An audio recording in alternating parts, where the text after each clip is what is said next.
EPFO news. PPO number में गलत entry से बचें। ईपीएस 95 पेंशनर्स को ऐसे मिली 1,70,000 बकाया पेंशन। सीपेंग्राम्स पोर्टल पर शिकायत दर्ज की गई थी। पेंशन अदालत के दौरान मामला उठाया गया।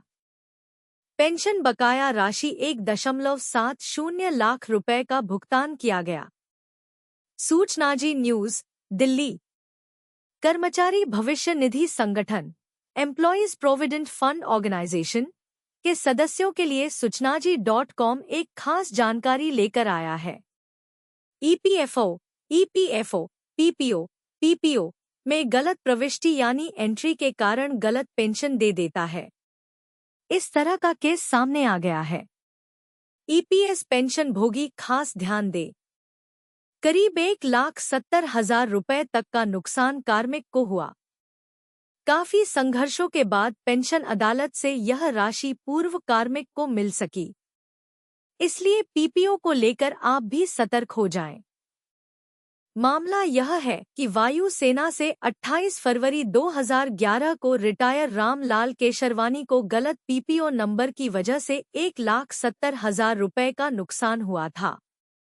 पीपीओ में सुधार के कारण 1.70 लाख रुपए वापस मिला। रामलाल केशवरानी, एचएफओ, वायु सेना से 28 फरवरी 2011 को सेवानिवृत्त हुए। उन्हें पीपीओ में गलत प्रविष्टि के कारण गलत पेंशन मिली। उन्होंने पीपीओ को संशोधित कराने का प्रयास किया। हालांकि उनके पीपीओ को पीसीडीए द्वारा संशोधित किया गया था, लेकिन तारीख की गलत प्रविष्टि के कारण 21 महीनों के लिए बकाया का भुगतान नहीं किया गया था। उन्होंने 30 जुलाई 2023 को सीपेंग्राम्स पोर्टल पर शिकायत दर्ज कराई और उनका मामला पेंशन अदालत के दौरान उठाया गया और सूचित किया गया कि उनकी पेंशन बकाया राशि 1.70 लाख रुपए का भुगतान उन्हें कर दिया गया है। पेंशन भुगतान आदेश।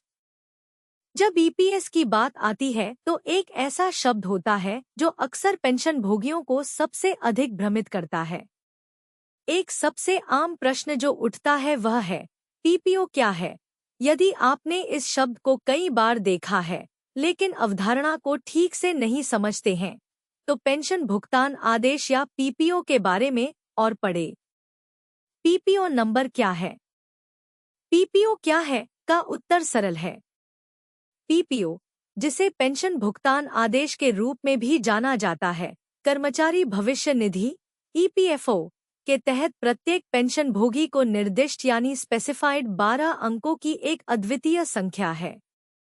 यह अद्वितीय 12 अंकीय संख्या कर्मचारी पेंशन योजना या ईपीएस से जुड़े लेनदेन और संचार के लिए एक संदर्भ संख्या के रूप में कार्य करती है।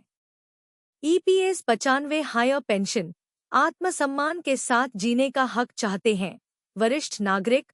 मतदान पर बड़ा फैसला। बीजेपी की बड़ी धड़कन। भिलाई के पेंशनर्स ने कहा यदि मौजूदा केंद्र सरकार को हराएंगे तभी हायर पेंशन पाएंगे। सूचनाजी न्यूज, भिलाई।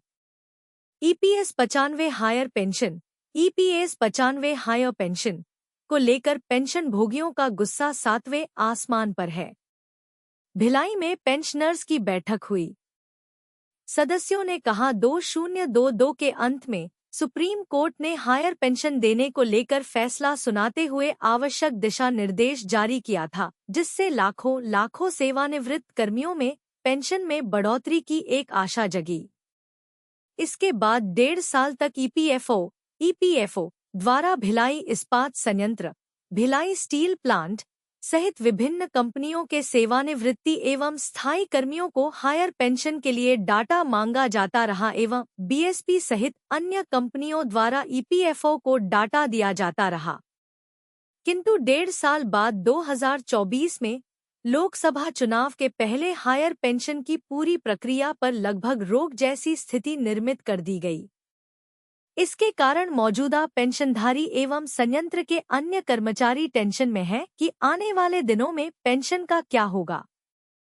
सेवानिवृत्ति कर्मी तो अब यहां तक चर्चा करने लगे हैं कि यदि मौजूदा केंद्र सरकार फिर से सत्ता में आती है तो हायर पेंशन न देने के संदर्भ में कोई नया कानून ले आएगी।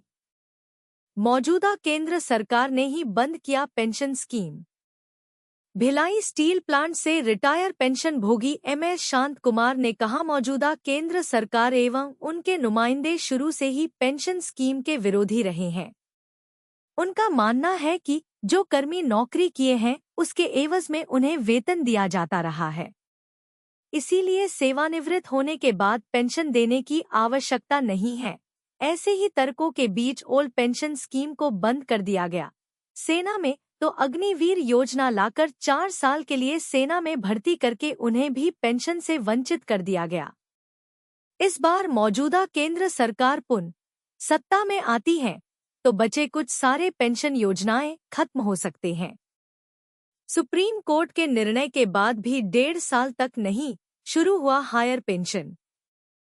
यहाँ गौर करने योग्य बात है कि हायर पेंशन को लेकर सुप्रीम कोर्ट के सामने पेश किए गए सबूत एवं सभी तर्कों पर गौर करने के बाद सुप्रीम कोर्ट के द्वारा दिए गए निर्णय के 1.5 साल बीत जाने के बाद भी हायर पेंशन शुरू नहीं हो सका है, जबकि इस संबंध में संसद के दोनों सदनों में विपक्षी दलों के सांसदों ने न्यूनतम पेंशन की राशि को बढ़ाने व हायर पेंशन पर सुप्रीम कोर्ट के निर्णय व निर्देश को शीघ्र लागू करने में देरी पर विरोध व्यक्त करते रहे हैं।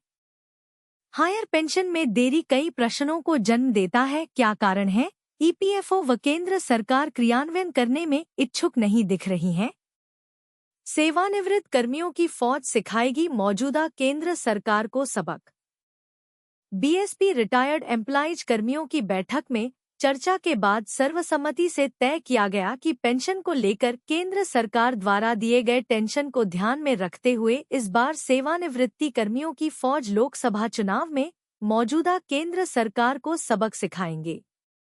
इसके तहत वह अपने पहुंच तक हर व्यक्ति के पास जाकर इस बात को बता रहे हैं कि किस तरह पेंशन को लेकर केंद्र सरकार एवं उनके विभागों द्वारा तंग किया जा रहा है। इससे साफ हो गया है कि केंद्र सरकार हायर पेंशन देने की मूड में नहीं है, इसीलिए इसका परिणाम लोकसभा चुनाव में दिखेगा।